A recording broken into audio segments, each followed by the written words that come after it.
Madlab Performance presents The Lab Podcast. Here's your host and chief mad scientist, Dan Gilbert. Hello, and welcome everybody to The Lab. I'm here with Luke, Suppressing Fire, M91, Hillman. Luke? Always. Luke Hillman, what are we talking about today?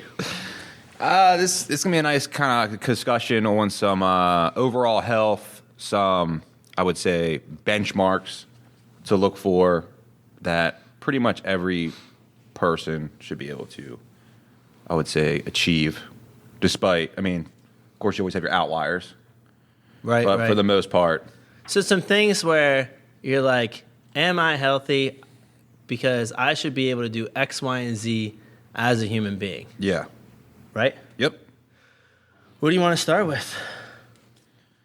Well, we can give you like a nice little overview here on... I would say, I know what I want to start with, Luke. So I asked you the question for no reason at all, which I know you love that I do. I think everybody should be able to, and we assess this, everybody should be able to squat. You should be able to squat down to the floor. You should be able to sit there somewhat comfortably, and then you should be able to stand up without tearing or ripping anything in good form. I think that's important. It's very important. Okay. Well, good. So we're done. We made it. No, but then I think that if you're looking at, I think that you should be able to take that, and then as a man or a woman, I think you should be able to you should start moving towards squatting your body weight. We have a guy who is 71, 72, I believe, John is. He squats his body weight. He does. Oh, wow. Yeah. So one of Josh's clients. Okay. You know what I'm talking about. I don't want to say full names. Oh, I got you. Although I do think I'm a face guy. Yeah. He's got a strong jaw, Luke. Yeah. He's got a strong jaw. No, but I think that's important. And it all starts with being able to squat and then starting to load your bones a certain way, because just having the movement to me is not enough to just look at health. So it's good that you have the mobility and the stability and the flexibility to be able to squat all the way down the floor. But then are the bones being loaded? Are you growing bone density? I feel like if you can squat your body weight, then you're much safer than somebody that cannot from some kind of fall, where maybe like somebody that can't squat at all or doesn't really load themselves, breaks a hip or breaks their forearm or breaks whatever. You're much more apt to deal with that because your bone density is much better. Yeah. One of the things I think when you look at this, before we get too deep in here, is, and I think we talked about this when we were like going over this and stuff, and I'm losing my train of thought here. Sorry. You gotta wait for that bang to kick in. Dude, it's these allergies, man. I went to pollen. Vitamin Shop today. Not to throw out any names, but I go to Vitamin Shop. Didn't even ask Luke what he wanted. I just got him a lemon drop bang because I knew that's what he wanted. Got here in studio, and I said, Luke, sorry, man, did you want anything from Vitamin Shop? Before he said anything, I was like, I already got you something. Because I'm one hell of a person. Hell of a person. Did you get your train of thought? I know that didn't help. No, that didn't. But it's all good. So one of the things we were talking about is there's a lot of people get caught in these end-all, be-alls. So because I do X, I'm okay. Right. So I do yoga, I'm really healthy. Oh, you're now talking about modalities. Yeah. That plays into a lot of this. Continue. I do CrossFit, I can do anything. I'm a bodybuilder, I can do anything. Well, do you just set a bunch? So those are good points. Let's visit the ones that are very kind of singular and linear in nature. Yeah. Right. So I do yoga. Yeah. So I'm okay. Right. Yeah. So yoga is great for mobility. Right. Yeah. If done right. But then again, there's so many different forms, right? So like there's so many different ways of doing it. You have different instructors, but overall, yoga does teach you how to be. Argue it's better for flexibility more than mobility. No, well, I guess it depends. I think that no. I think when done right, no matter what the form, like you do have obviously forms of yoga that hold poses for long periods of time. You're holding for like 1 or 2 minutes at a time, and then you have ones that you flow through different things. But either way, you still have to transition, and transitions in yoga are a really big deal, and I think that teaches mobility. So it wants that. I think that when done right, it teaches you how to be symmetrical. It teaches you how to be flexible in certain positions, and then it teaches you how to be stable in certain positions. So then just play into overall mobility, because you have to go through different movements that actually are fairly functional. So I think that is good. I think just doing yoga does not do enough for, to me, I think it's great that people do yoga and they practice yoga, and I think yoga is an amazing discipline. But I think you also want to load. Like, you want to load your bones. There's no way around that. There's no way around, in my opinion, there's no way around that part of strength training. Right. If longevity and actual health is your... I mean, even when you look at like diseases and stuff, such as cancer, diabetes and stuff, all forms of exercise, it's strength training that helps improve all of those. Right. Like your resistance to all of those. Out of running, yoga. And we're just talking about what the general public views as yoga. So let's not get into any extreme forms and stuff, because I do know that there's some different forms where you're doing some crazy body weight stuff, and they can do like handstand push-ups and like all sorts of crazy stuff. That's not what we're talking about. We're just talking about like general yoga practices. Neither one of us has any certification in yoga or anything like that. We're just looking at what the general population perceives as yoga. Some of them are like, I do yoga every day. And we're like, okay, great. Where do you do it? I watch a 30-minute video and I follow it. That's a great start. However, so that's kind of what we're talking about. I go to Ex Globo Gym and I do their 1-hour yoga class that is just like some gym yoga, right? So that's more of what we're talking about, right? Yeah, exactly. It's more like the public perception, not yoga itself, because we both agree that yoga is very beneficial. And there's also a million different disciplines in it, right? Yeah. So then you have it broken down. So we're just looking at what most people do for yoga, whether they do it on video or they do just like some kind of general yoga in the gym. And then a lot of times they think that is enough. So again, I think it teaches good mobility, but then it teaches mobility for the most part without assessment, right? Yeah. If it's a group class, there's not really assessment. So somebody fall? I thought it was Hindi coming in the back, but no. Sorry, there's ghosts everywhere. No, it's him. He just can't open a door. Oh. Hindi. Oh, look who joined us. We have a visitor to the studio. But no entrance music. Although you cut off his entrance music last time. That was upsetting. Anyway, what we were going back to. We're just talking about like general forms of yoga. I think that it misses on loading. Like, I think that you have to load, right? So it's good to get some kind of strength training in real life. You should be able to carry things, right? You should be able to carry something. You should also be able to load your bones in a lot of different angles. The assessment thing bothers me sometimes, because I have people that let's say they have a back issue due to overextension in the lumbar spine, right? Then they go into a class and they're doing cobra poses, and they're doing some of their lunging and stuff. They're really overactive in the hip flexor complex, so it's causing pain. They're like, I'm in more pain afterwards.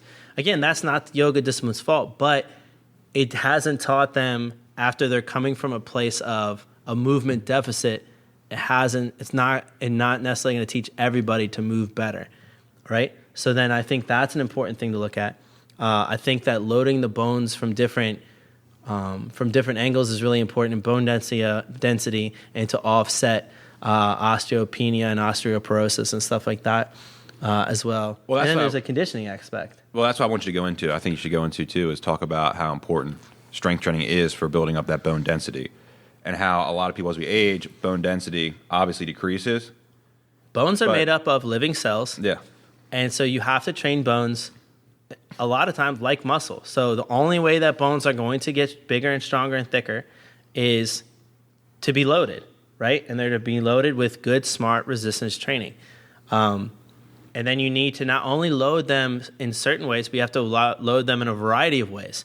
Because if I load one bone, let's say I'm just looking at my femur and I just load it from the top down, and that's the only way I ever load it, and I don't do any like lunging complexes or anything like that, then a fall in a certain way could break I might be much more fragile in the femur from falling a certain way than I would another way. And there's going to be aspects of that no matter what, but I could prevent some of those things if I load it in a variety of ways. And I think that's where people miss too, but I could talk about that for forever. But again, I think that's something that when people just do yoga, they need to look at. I also think conditioning, again, there's a lot of different forms, and you can do like some 2-hour crazy flow yogas, and that gives you some great conditioning. But your general like gym yoga or yoga on a videotape or something like that I don't feel like is gonna give you enough of. Are you conditioned? Are you conditioned if something happens? Are you able to run? Yeah. I think running is a really important aspect in being a human being. I think everybody should be able to run. I don't think that you need to run 10 miles or whatever, but everybody should be able to jog at least a half mile, right? Yeah. You should be able to jog at least a half mile, if not a mile. I personally like to have all my people be able to jog 3 miles. Because I think that is like a big part of being a human. And if you're in some kind of, it's just like a survival mechanism. Like you should be able to run that far. The timing and stuff, whatever, is not as important as your ability to do it without hurting yourself. Yeah. Right? Absolutely. And then to move on to extrapolate on that, it's my big word for the day. Well, that's a good one. We always categorize, even when I train, we categorize it into several different movements, like our hands or squat, and all these things. We feel like even the overhead, you should be able to put something over your head, right? Yeah. So go into that, like the synergy of all these and why it's important for overall health.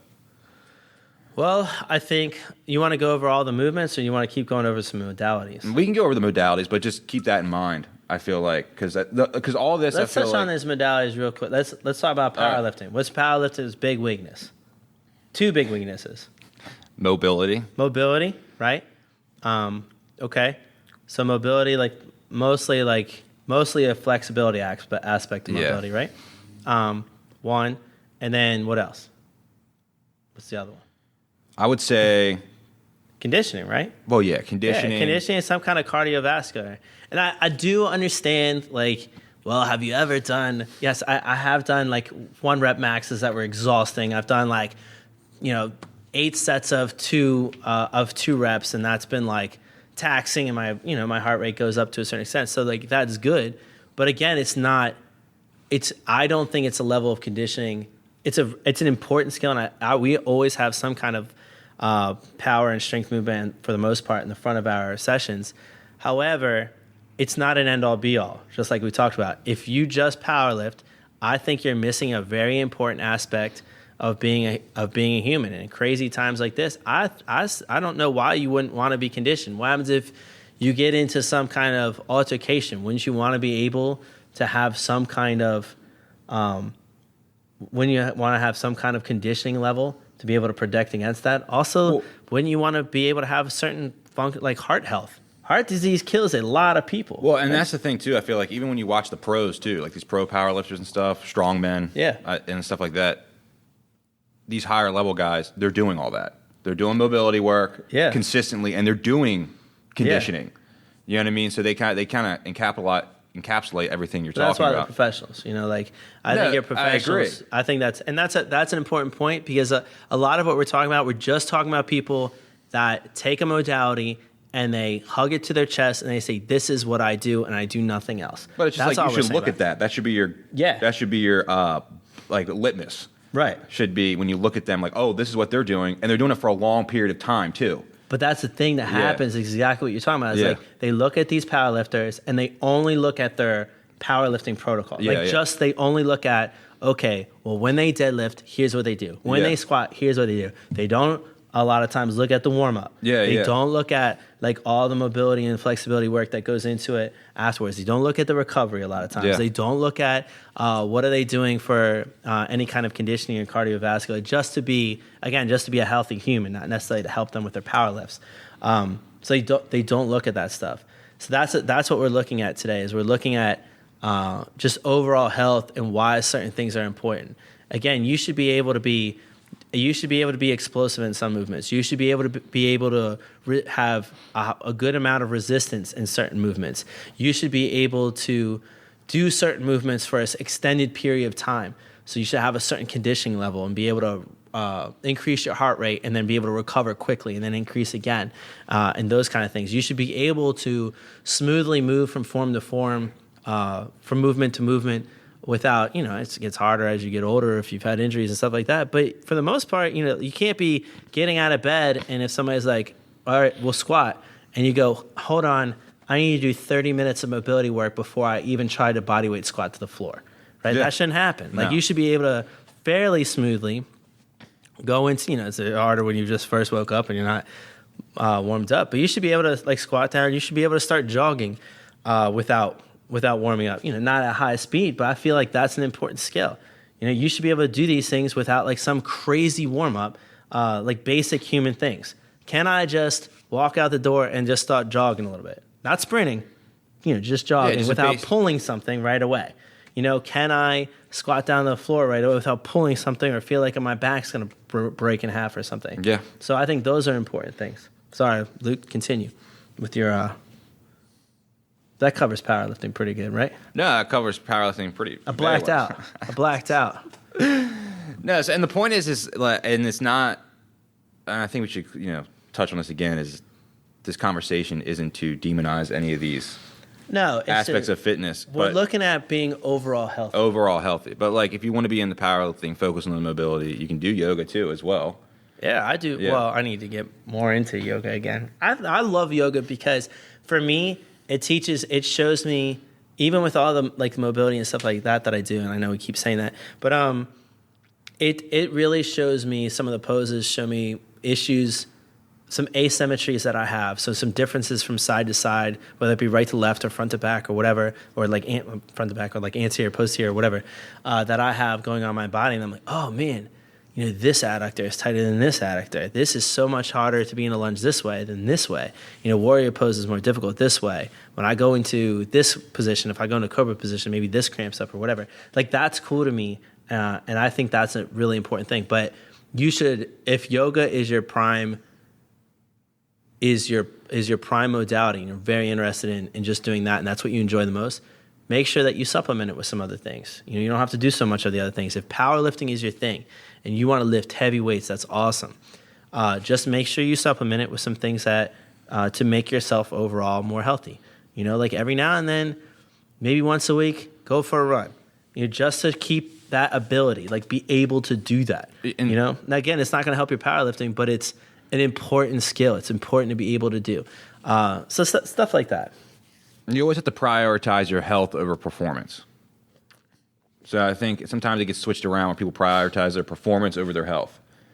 And I don't think you have to.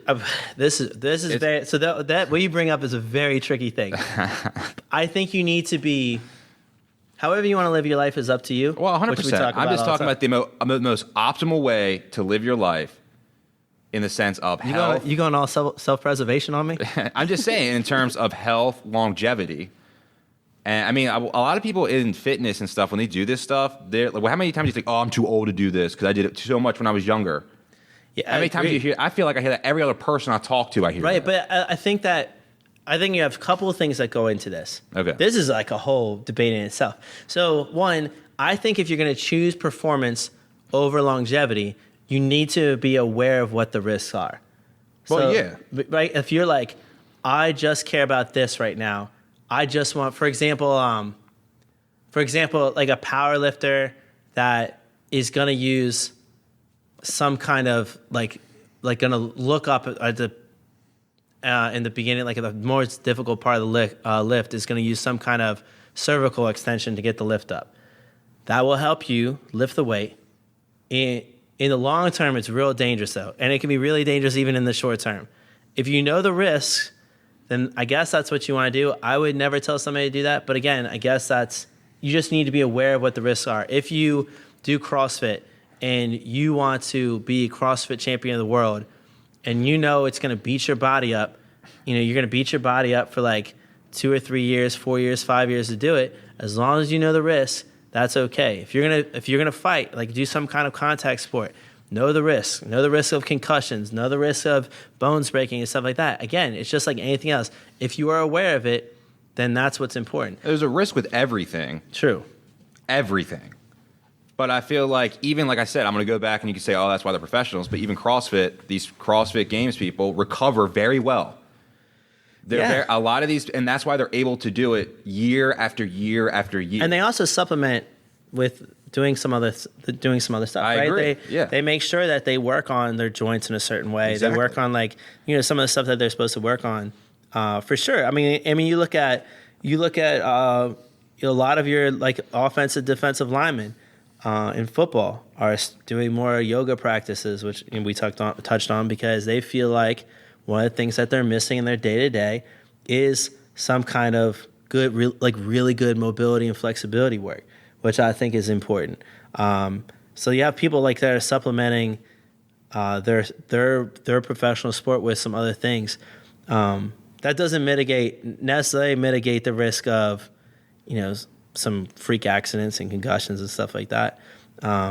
Although if you can move better, sometimes it can because you might fall better. There's a lot of things. But no matter what, freak injuries can happen in contact sports. I think another thing that goes into what you said, because it does bother me when people say, they're too old to do whatever.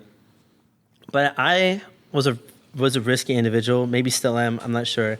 But I was a very risky individual in my 20s because my thought, and I think a lot of people fall into this, is like when you're old, you're old. So I want to enjoy myself now. But the older I get, the more I realize that's probably not really true. So I think people have just never been old before. Well, so they don't really know what old is, or like they don't, like I'm 38 now. A lot of times with that thinking though, and like what you're saying, is then you get to a point where you kind of like you get to a point where you can't even do what you want to do anymore. Yeah. So you wore yourself down for 15 years of your life. But that takes a lot of forward thinking too. Like I would have not thought at 22, if you would have been like, what are you going to be like when you're 38? I would not have thought. I feel like I would have known I could do all this stuff now. Like I wouldn't have known that. Being in this industry and looking at like, when you look at like society as a whole, a lot of people when they're older with a lot of, there's always, unless you have underlying health conditions, there's always something. You know what I mean? Like there's always outliers. But a lot of people are just playing catch up. Yeah. So they do all this damage throughout all these years, and then you're just kind of playing catch up in management. Where why don't you build that foundation when you're younger? And if somebody listens to this podcast, they do listen to this podcast, but when my goal for people listening to this one would be to prevent some of that stuff. Yeah. Right? Is that what you're pretty much saying? Yeah. So like we want to. That's the whole reason that we're doing this is that. We want somebody to listen to this and be like, what are some things I should focus on? Like, how can I prevent like feeling like that or being like that at some point? Like if I'm to be honest with you, I wouldn't do what I'm doing, like train now and do what I do now if I knew I couldn't do it 10, 15 years from now. Yeah. Like my plan is to do it till I drop. Yeah. So which is actually possible. Yeah. I mean, right? look at freaking Mike over there. Yeah, I know. How old are you again, Mike? Please say it for us.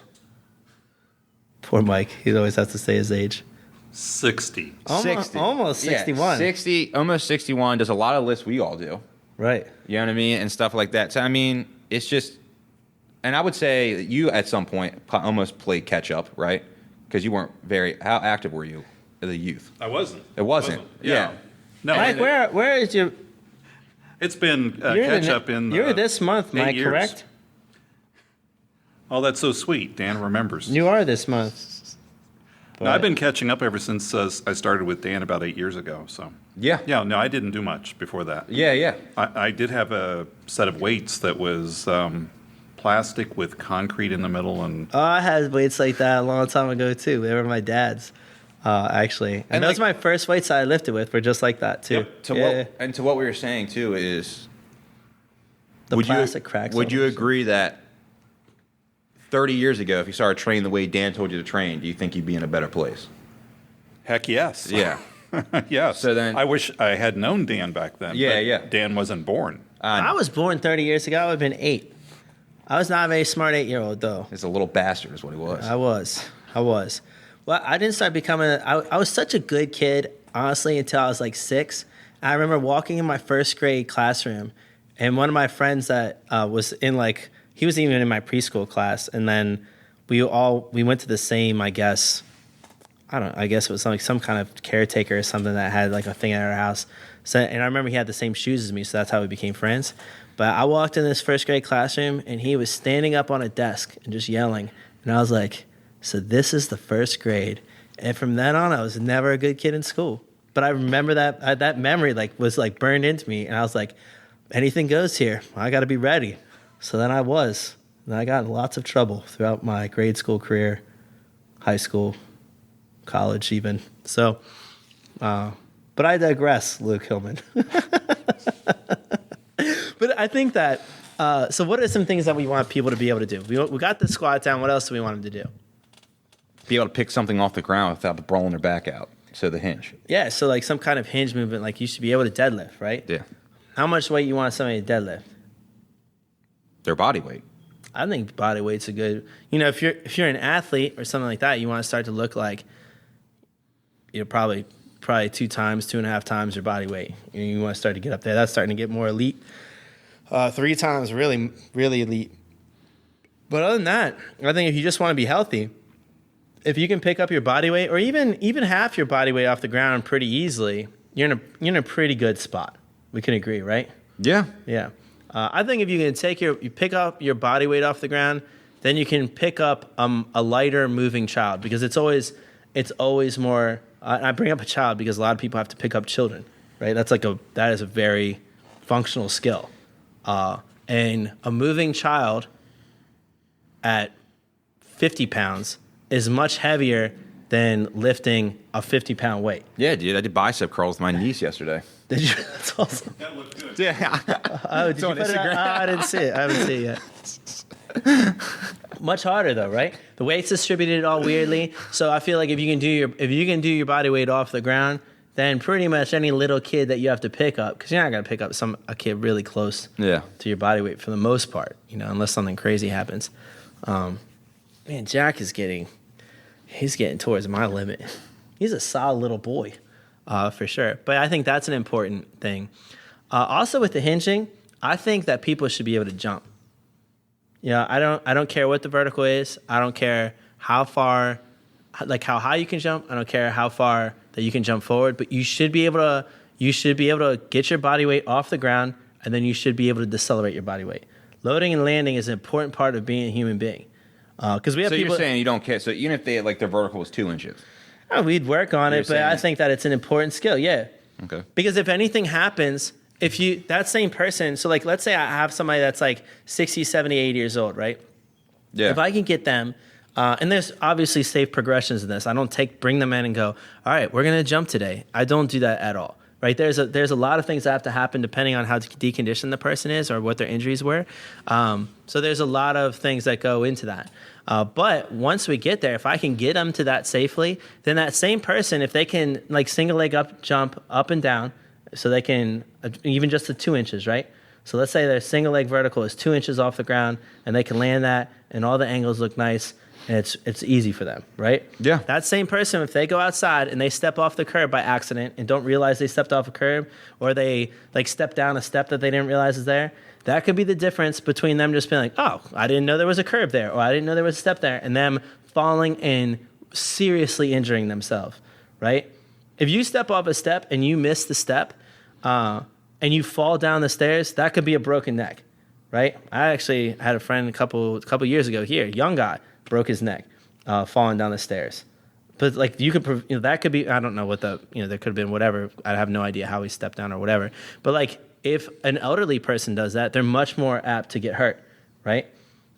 If somebody goes off the curb and they're 70 years old and they're deconditioned and they have no idea that they stepped down, they're much more likely to just fall straight down. Also, because they haven't been working on any kind of stability or anything like that, they're much more likely to fall in an awkward way and break something, Yeah. And I think that's a big life skill. Can you control your body weight? Can you load your body weight? Can you land your body weight? Right? Yeah. So to me, that's important for sure. I would say building off of that too, as I said, most important too, is we have here is getting off the floor. Yeah. Can you get yourself off the floor? And of course, this goes with, once again, there's always outliers. Like there's someone conditioned, whether it's. But you would still want to teach them that. No, right? if I have somebody that's like, whether it's they're overweight or they have some kind of injuries or whatever, and they can't get up off the floor, then that's one of my big goals. I want to be able to have them get in a certain position and get up off the floor at a period, and then I want to start to working on to where that's easy for them. Because I do have people that come in, I mean, you do too, that come in when you first assess them, they can't. You have to help them up. Yeah. Right? And then a lot of their floor exercises, just to get them comfortable, because we don't know them that well initially when they come in, we might have them do some exercises off our table, right? Yeah. So we might have them do it off the medical table over there, so that they don't have to be in that position. They're not uncomfortable. Because that's something like you have to ask somebody. As a trainer, when people first come in, like you want them, if they don't know you, you obviously want them to be comfortable. This is for the audience. So if I bring somebody in, let's say they're deconditioned, they're overweight, and I go, okay, let's see this on the floor. I need to know if they can get up off the floor. Because if they can't, I have to help them up. That's fine by me, but that might make them super uncomfortable. They might be like, because they don't know to trust me or anything like that. They might be like, all right, well, if I get down here, I can't get up. Why is he putting me in this position? So then we have to be really sensitive of that. Eventually, then my goal is for them to never feel like that again. Yeah. Right? And especially, again, going back to kids, like kids are all over the place. So being able to crawl around on the floor with them and get up without any issues or anything like that is, I think, is a very important quality of life skill, for sure. So I think that's a good one to bring up, definitely. And there's also ways that you can have people, even they might not think they have the strength or the mobility to get up off the floor, but sometimes they're just doing it wrong, which sounds ridiculous, but there are like certain ways that you can bring without grabbing onto anything, that you can put yourself in a position and then get up off the floor. So I try to teach that first, and if they can't do that, then I do the progressions towards that, and then once they can do that, then I try to get them to get up off the floor in other positions so that I can just move smoothly as a human being. Beautifully said. Thank you. Suppression fire, Hillman. What else, Luke? What else do you want him to do? I mean, I feel like we pretty much touched pretty much everything. I mean, I know we have some other stuff. I think you should be able. I think you should be able to carry things in a different way. Like I think you should be able to farmer's walk with your body weight as well. Like farmers carry. You should carry stuff down by your side and be able to walk with good form with your body weight. I think that's an important skill for people to work towards. So again, I think that you're not in a terrible position if you can't do your body weight, but if you're progressing towards your body weight, then you're already in a good spot if you're working on that kind of stuff. Yeah. But you should be able to carry weight as a human. Like that's what we have opposable thumbs and stuff for, so that we can pick stuff up, right? And then I guess eventually put it down as well. So but you should be able to do that, right? Absolutely. Yeah, so I don't think it's all about just like squatting and hinging and stuff. You should be able to pick weight up in a good hinge or whatever, and then you should be able to carry it somewhere, and then you should be able to put it down safely. Like that's an important thing to me as well. I think that another thing to focus on, I don't really have a benchmark for it, would be like some kind of, I think you should have some kind of rotational ability as well, which is something I didn't really. You think that's a necessity? Yeah, I do.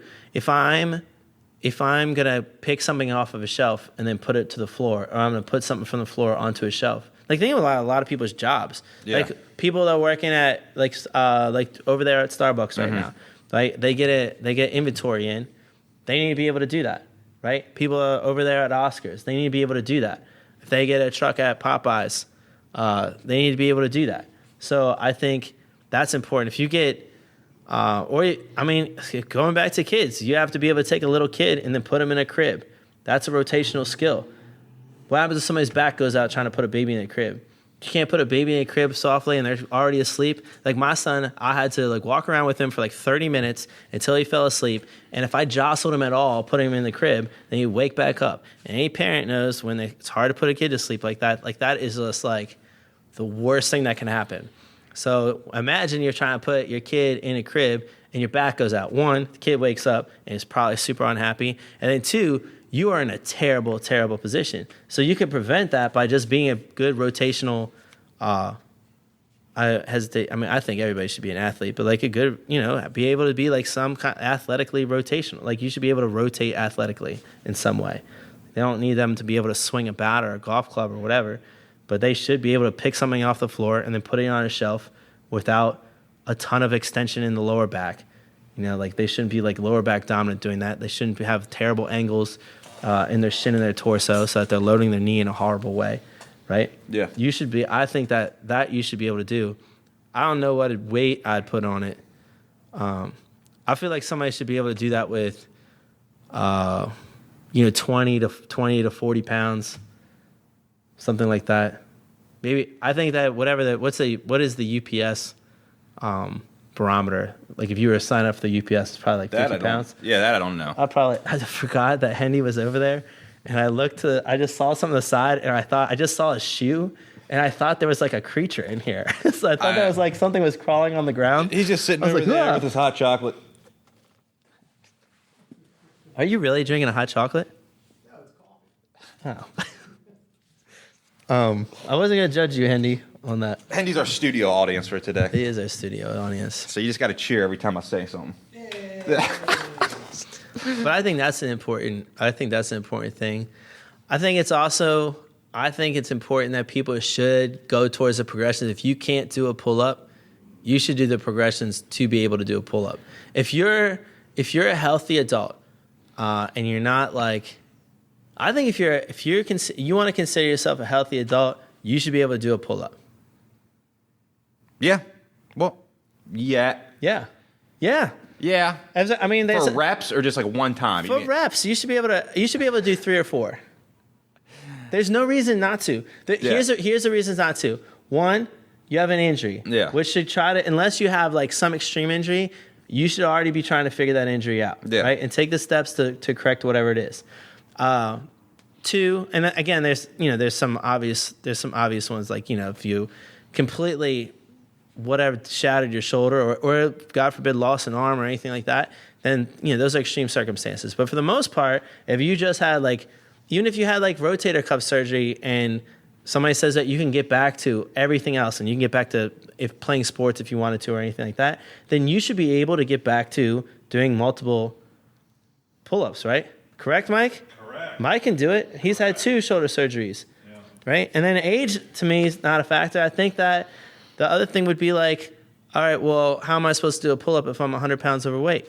Well, then work on losing the weight and work on becoming more of a master of your body weight. I guess I'm just thinking about more people who I would say are more limb... Length? I have the longest arms for body size in the history of man. Like you get someone who's like 6'5", super long. I have more of a discrepancy in my arm length than Michael Phelps does. That's a long pull. I'm very aware. Again, I have a crazy ratio, but that shouldn't stop you from being able to do that. No, it's more difficult than somebody with shorter arms for sure, but it doesn't mean that they shouldn't be able to do it. But if we're using this as a litmus for overall health, I don't see so obviously you think a 30-year-old male or female, you think they should, if they say they cannot do a pull-up. I was thinking we're talking about 40-year-old then. I was thinking 50. 50. Yeah. If I can't do a pull-up at 50 years old and I've had no extreme injuries, then I give you my permission to put me down, Luke. No, if you're 6'6", it doesn't matter. They should be able to do a pull-up. There's no question. Though the reasons would not be, limb length would make it more difficult to rep it out, but they should still be able to do 3 or 4. That's all I said. I didn't say they should be able to do 18 or 30, right? 3 or 4. You can get down with it. I can't, but my thing is for the litmus, for the sake of saying you're an overall, I think all those other things are more important than pull up. I think being able to squat's more important. I think hinge is more important. I can argue the jump is more important. The rotational is more important. I am not. That's not my. I'm not. I'm not prioritizing. Okay. I'm just saying if you're going to call yourself a healthy adult, then in male or female, I don't like when they differentiate a whole lot and be like, well, no, it's a girl, so she shouldn't do chin-ups or pull-ups. No, that's incorrect. Like I try to get all my people to be able to do a pull-up or chin-up, and I think that's an important thing. And the reason that they can't, if somebody cannot, is they haven't been strength training before and they're new to it, or they're overweight, all right, or they have some extreme injury. That's the only 3 reasons. Let me It's literally. Let me raise a scenario though. It's literally I'm not healthy, or they say they're not healthy. I haven't been working out. So, but that's what it is. So, not healthy is you have some kind of injury, right? Which is okay, and that's okay. Like that happens, and like I mean, some injuries you bring onto yourself, and I'm an example. I've brought on a bunch of my injuries, so I understand. Or you're overweight, right? So both you would say are not healthy. Those would be 2 reasons somebody couldn't do a pull-up. And the third reason would be, I just haven't been working out, which also means that now you can be working out. Well, here's the thing. I'm going to raise you a situation here. Keep our guy at 6'6", long limb length. Let's say he squats really nice. So he's an inch taller than me. He squats really nice. Actually, I think I'm someone actually strictly that I see work out. He squats really well. He hinges really well. That's good. I'm proud of him. Rows really well. Good. And then can carry. But I would argue he probably struggles on pull-ups. But then on the flip side, I got someone who's about 5'7" with T-Rex arms and just reps out pull-ups. Pull-ups are going to be easier for T-Rex arms. That guy is more healthy than the guy who's 6'6". No. Okay.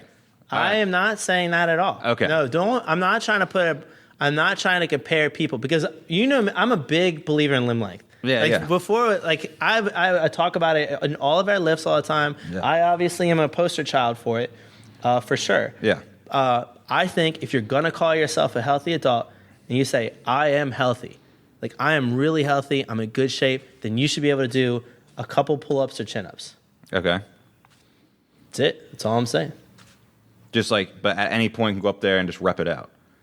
No help. 3 or 4. No help. Maybe some warm-up. No help. No help. No. You should be able to do it. You should be able to do it. Mike, tell me. I do agree. All right. Yeah. Hendy, what do you think? I agree. Thank you. That's because the only thing Hendy can do is pull-ups. It's true. Hendy can do lots of stuff. He's getting that deficit reverse lunge down with some big weight too. You can't deny that. Don't deny Hendy his skills. That just seems like something that a healthy person, Yeah. by definition, should be able to do. Absolutely. Well, how do I even get to doing pull-ups? Well, I think when you encapsulate it under the word healthy. Get the band. I'm tell you what, I hate when people go, I can't do pull-ups, so I'm going to do banded pull-ups. That's the first thing that you're doing. It's already wrong. I think banded pull-ups have its place, but you should already be working on your eccentrics or your holds. And a lot of times when I go into gyms and like talk about people that haven't been training or doing anything like that, they go, well, I work on the machine pull-ups and I work on the banded pull-ups. I think that... But they're good tools. They're good tools, but again, they're not end-all be-alls. And people use them and then they don't progress to pull-ups. But it's just like anything where it's just like a stepping use those. stone. Yeah. Because I also, like with my people, I do have like my clients... I have them work on the eccentrics. I have them work on the holds, but then I also instead of having bandits, it's the same difference pretty much. I push them up, right? So then I do have them have like some kind of help that way. Yeah. Right. And so you should do that with a band. You could use a machine to do that. That's fine, but work on the hold, work on the eccentrics. If you don't do those 2 things, then it's going to be really hard to progress to a pull up. And people don't do those things. And I get why they're frustrated. So I'm not like blaming people that can't do it. I just think that there's avenues that they could do it and they should start to work on those. I like the bands or the assisted, but if you do it at a tempo speed to build up more of a neuromuscular response. And then you can use it's like a program. You should take that same person. I agree with that. You do both. You do both is what I'm saying. You should have them hold. They should be able to dead hang with stabilized scapulas, so not like a full. Your shoulders shouldn't be like. But if you have somebody who cannot do a pull up at all, holding at 90 degrees, holding at the top, and then you should also get them to do like 3 or 4 seconds down to the bottom in a good place, have them step back up, go to the top, 3 or 4 seconds down, stuff like that. That's how I've progressed. Catherine was just, or not to bring up names, but like that was one of her huge goals, and we were a quarter inch away yesterday. Yeah. Jack can almost do a pull up now, as well, from doing the same things. So like, I think that people should be able to do it. Gotcha. So you agree with me? I do, but I don't agree with the wording of it. Like saying that like the whole healthy thing. Like if you can't do 3 pull-ups, you're not healthy. I have a hard time saying that. I think it's tough to call yourself a healthy adult if you can't do that, because then you can't. It's tough to even climb. Look at a lot of these linebackers who probably can't pull themselves up. No, get out of here. But they're freak athletes. They can. I guarantee they can rep out pull-ups. Those guys are such freak athletes. They are such masters of the body weight. Get out of here. I don't want to. I have a couple names in my head. I'm not going to name them. No linebackers. I bet every linebacker in the NFL can do a couple pull-ups. You start to get to linemen. Now we're different, and then I would argue that they should be able to, and they would also argue that. So this is again, and they would argue this too. I think a lot of them that is a sacrifice that they're willing to make. You have guys, Joe Thomas, big. Okay, but are they not? But my whole point is, you can't say they're not healthy. You could make a good argument for them, because some of them have to gain 70 pounds to be a lineman, because it makes more sense in their sport at their position. Like, so the lineman, offensive and defensive, not maybe so much ends, but more like the tackles, depending on the defensive scheme that they play. But the weight at times definitely supersedes the reason to be able to do pull-ups. Because now you're just looking at sports performance. We're not looking at overall health. And that is one of the dangers of sport. And they know that. Or hopefully a lot of them know that going in. I mean, think about those guys that when they come out of the NFL, they lose like 30, 40, 50, 60, 70, 80 pounds because, they'll tell you. I have other. But they'll tell you they eat. Other reasons why they that eat. No. I think that might be. Let's not even talk about that. But also, like, they eat nonstop. They eat nonstop. I do agree with that. Yeah. But I do think, and I have several examples in my head of other things that play into that. Yes, yeah, there are. But that's like it's not. Let's not go down that road. But that is a thing. I mean, think about how much some of them have to eat all the time. But that's a risk of the sport. Yeah. If they're like, it is not healthy to be eating like that and to gaining all that weight. But for the performance of their sport and to make money to get their career goals and to make money for their families and stuff like that, they're willing to go through those risks. And that's something that they've chosen as their life. And then after they're done in the NFL, or whatever they're doing, then they cut that lifestyle and they go to a more healthy lifestyle. I mean, Joe Thomas is a big one. That's like a big example of it. There's a lot of those examples. I would argue in the basketball sense, Kevin Durant probably can't do 4 pull-ups. Okay, I guarantee Kevin Durant can do 4 pull-ups. But let's get him on. There's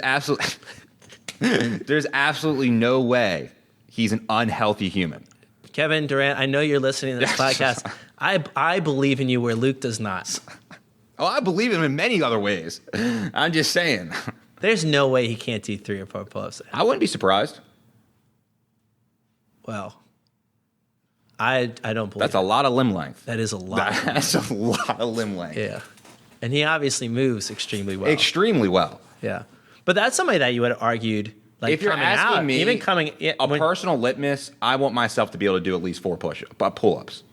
So I do agree with that for my own. But I'm talking about just all I'm saying is for the sake of saying. I don't think that you take somebody and go, all right, you can do 4 pull-ups and Kevin Durant can do 3 pull-ups, and then you say you're healthier than Kevin Durant. Like, that's not what I'm saying. Yeah. I just think you should be able to do 3 or 4. Yeah. So, I mean, I have crazy limb length. Ratio-wise, I have crazy limb length, and I can do a rack of pull-ups. I understand. Yeah. Yeah. But I'm also, I think what I brought up is also valid, too, as well.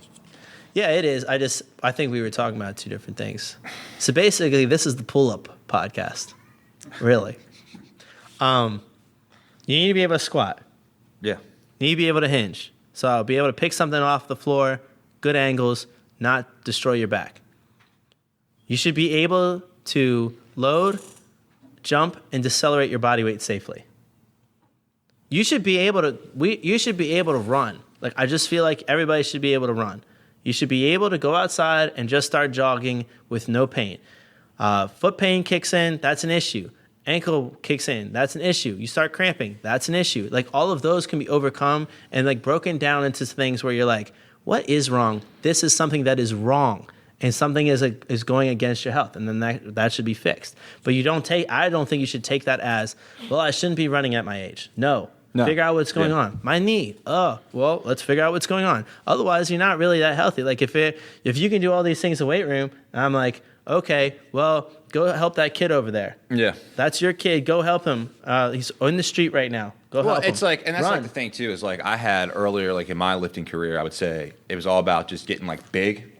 But then also, like, I realized things your career is a disaster. Yeah, well, no. But when you think about it, it's like, all right, sweet. So you got this size, but then I'd hurt my back bending down. Yeah. So what's the point? Exactly. So no, exactly. Yeah. Like, there's no, and that. I mean, that's probably a modality thing we were talking about. Yeah, I mean, I hate going for runs, but I do it once or twice a week because I want to be able to do it. I think it's an important human skill that is easily lost if you don't do it. Yeah. And again, if you can't do it, there are progressions to lead to that. Yeah. So I don't think that you should just go run outside, and if you haven't run in like 10 years, that might not be that. There's some other things I would look at before I was like, oh, you should run today, right? Yeah. Like there's a bunch of different things. I would want to see like wall tests and skips and stuff like that, like all sorts of stuff. You should be able to get off the floor easily.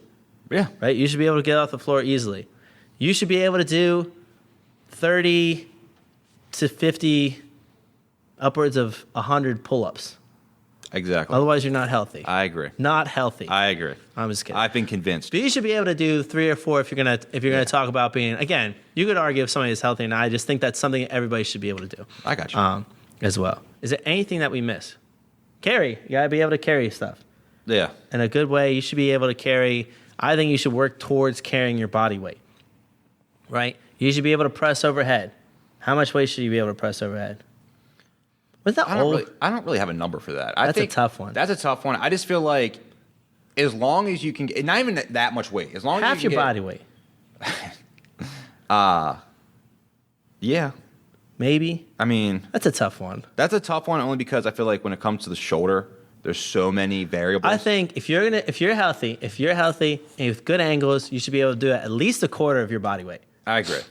Quarter of your body weight. And hold Get it over your head. I think it's more important to be able to hold it almost like an isometric hold than it is to be able to press it, Well, in a sense. if you can't hold it, Well, obviously, if you can't, then you shouldn't be pressing. Yeah, but I feel like it's better to practice first with like isometric holds. Yeah, well, I get think used that to it. people should Yeah. worry on holds, then carries, then press. Yeah. There's that's a whole programming, whatever. But yeah, I think that pretty much covers it. Don't do yoga. And I'm kidding. We love you. I actually need to get back into it for sure because that's something I need to supplement my other stuff with as well. So we're big believers in that. We're just saying, like there's almost no modality where it's everything except for CrossFit, and we had a whole other podcast for that. Yeah. So we don't need to go into all of that. So there's some great things about CrossFit. There's some things that we think should be improved, and if people do CrossFit, there's things that they should be aware of. If you're going to be a CrossFit athlete, then you need to supplement with some other stuff. Mike, what you got to add? Lime and salt and tequila? That's what his shirt says. Yes. I'm always full of salt, but let's continue. Yeah, but you won't drink tequila with us. No, I won't. But I got plenty of salt. Me and Mike have drinking a few ounces of tequila in our time. Yes. A few.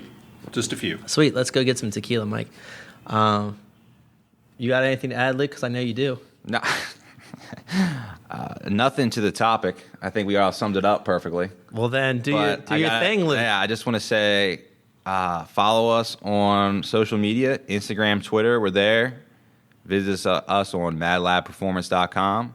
I hope you enjoyed this and hope to see you soon. And thank you, everyone, again, for listening to another episode of The Lab.